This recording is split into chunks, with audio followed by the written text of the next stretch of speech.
ഓട്സും മുട്ടയും കൊണ്ട് ഹെൽത്തി ആയിട്ടുള്ള ഒരു ഓംലെറ്റ് തയ്യാറാക്കിയാലോ. അതിനായിട്ട് ഇതാ 1/4 കപ്പ് ഓട്സ് മിക്സിയുടെ ജാറിലിട്ട് പൊടിച്ചെടുക്കുക. 2 മുട്ട ഒന്ന് ബീറ്റ് ചെയ്തെടുക്കുക.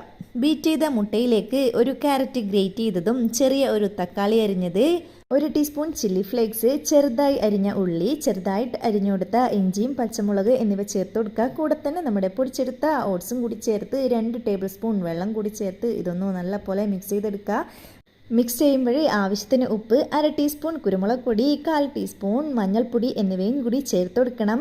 അതിനുശേഷം ഇതാ ഒരു തവ അടുപ്പത്ത് വെച്ച് അതിലേക്ക് 1 ടീസ്പൂൺ വെളിച്ചെണ്ണ ഒഴിച്ചു കൊടുക്കുക. ഒന്ന് ചൂടായി കഴിഞ്ഞാൽ നമ്മുടെ ഈ ഒരു മിക്സ് അതിലേക്ക് ഒഴിച്ചു കൊടുക്കുക.